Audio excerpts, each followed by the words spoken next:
Fala galera, tudo bem com vocês? Aqui é o professor Oliveira do canal Oxente Tem História e hoje a gente está iniciando a nossa jornada de correção de questões do Enem, ok? Então se você vai fazer o Enem 2024, seja por experiência ou já como terceiranista do ensino médio, nos acompanha, segue, ativa o sininho e compartilha, porque todo sábado vocês vão ter uma questão nova e aí a gente tem que se preparar já desde o início que a concorrência está aumentando.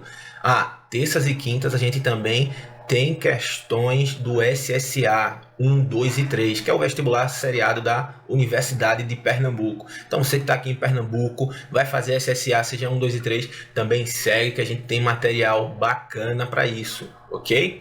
E aí, sem mais delongas, a gente vai trabalhar hoje com a questão 50 do Enem, beleza? Superar a história da escravidão como principal marca da trajetória do negro no país tem sido uma tônica daqueles que se dedicam a pesquisar as heranças de origem afro à cultura brasileira. A esse esforço de reconstrução da própria história do país, alia-se agora a criação da plataforma digital Ancestralidades. A história do negro no Brasil vai continuar sendo contada, e cada passo que a gente dá para trás é um passo que a gente avança, diz Márcio Black, idealizador da plataforma, sobre o estudo de figuras ainda encobertas pela perspectiva histórica imposta pelos colonizadores da América. Então a gente já percebe aqui que essa plataforma digital Ancestralidades ela é o cerne da questão, e ela surge, para trazer, para pesquisar, ela se dedica a pesquisar as heranças de origem afro à cultura brasileira, ok? Então esse é o grande papel, tá? E o enunciado traz o seguinte: em relação ao conhecimento sobre a formação cultural brasileira, iniciativas como a descrita no texto favorecem, então, que iniciativa é essa? É a questão da plataforma Ancestralidades, ok?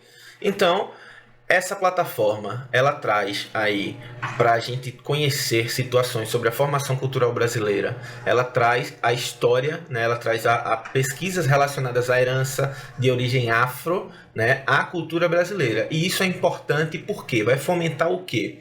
Nossa alternativa A diz que isso vai ajudar na recuperação do tradicionalismo.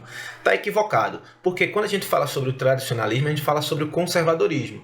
E a gente sabe que o Brasil ele é de raízes escravocrata. A gente teve aí mais de 3 séculos de escravidão.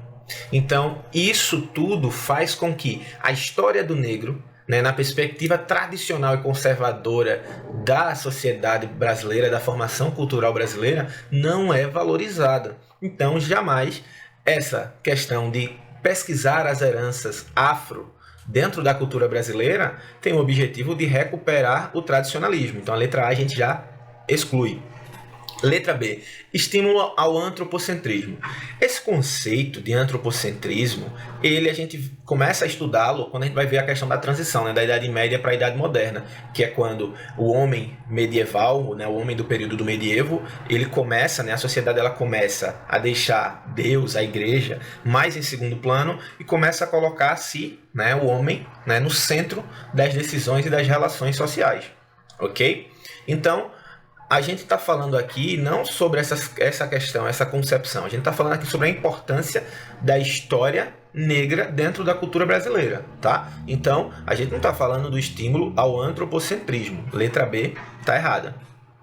Reforço do etnocentrismo. Veja só, etnocentrismo é um conceito que traz a questão de uma etnia, da visão de uma etnia, se sobrepor a outra. A questão etnocentrista, por exemplo, ela aconteceu quando os europeus chegaram na África ou chegaram aqui na América e não valorizaram as culturas que lá já existiam. Eles se achavam etnicamente superiores, ok? Então, essa plataforma justamente busca quebrar essa visão, essa perspectiva, como tem aqui, quebrar essa perspectiva histórica, no final do texto de apoio, imposta pelos colonizadores da América. Por quê?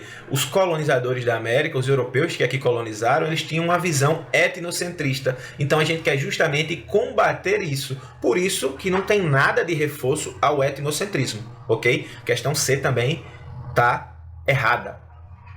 Letra D. Resgate ao teocentrismo. A gente, quando fala sobre teocentrismo, a gente está muito associado ao antropocentrismo, né? Antropocentrismo a gente vê ali na Idade Moderna, o teocentrismo a gente vê num período antes, que é na Idade Média. A gente vê essa questão do teocentrismo, Deus como centro, né? A igreja como instituição mais forte, né? De todo o período medieval. A gente vê que Deus ele era a medida para todas as coisas, para todas as situações das relações sociais, certo? Então a gente vê que o texto de apoio, o enunciado, ele não está falando sobre religiosidade, tá? Ele não está falando sobre essa questão do teocentrismo. Então a gente não está falando sobre esse resgate, ok? E a letra E, por eliminação, né, já que só sobrou ela, é a nossa alternativa correta, né? Crítica ao eurocentrismo. Ó, isso aqui a gente já mata de cara, porque aqui fala novamente esse final aqui do texto de apoio. Perspectiva histórica imposta pelos colonizadores da América. Quem coloniza a América? Os europeus. Tá? E qual era a perspectiva do europeu? Era que a Europa era um modelo de sociedade e que todo mundo deveria adquirir esse modelo social, cultural, político, religioso e econômico. E a isso na história a gente chama de eurocentrismo. É o período em que a Europa, né, ela era um modelo de sociedade perfeita. Ela saía aí pelo mundo com a sua missão, entre aspas, civilizadora, levar a civilização àqueles povos que não eram civilizados. E a concepção de não ser civilizado era não ter a cultura europeia, ok? Então, essa questão ela faz uma crítica ao eurocentrismo, né? Porque foi essa visão implementada aqui pelos nossos colonizadores. Então, a resposta da questão 50 que caiu no Enem 2023 é a alternativa E. Beleza? Ó, não esquece de seguir, compartilhar e ativar o sininho aqui do nosso canal no YouTube, mas a gente também atua em outras plataformas. Lá no Spotify, só é pesquisar Oxente Tem História. A gente vai estar postando para vocês muitos entendimentos sobre atualidades, assim como concepções, conceitos históricos, filosóficos e sociológicos, assim como também lá no nosso Instagram a gente vai estar sempre avisando quando tem conteúdo novo nas outras plataformas. Então segue aí nas redes sociais Oxente Tem História. É só procurar Oxente Tem História, YouTube, Instagram e Spotify. Aguardo vocês no próximo sábado, na próxima correção. Forte abraço!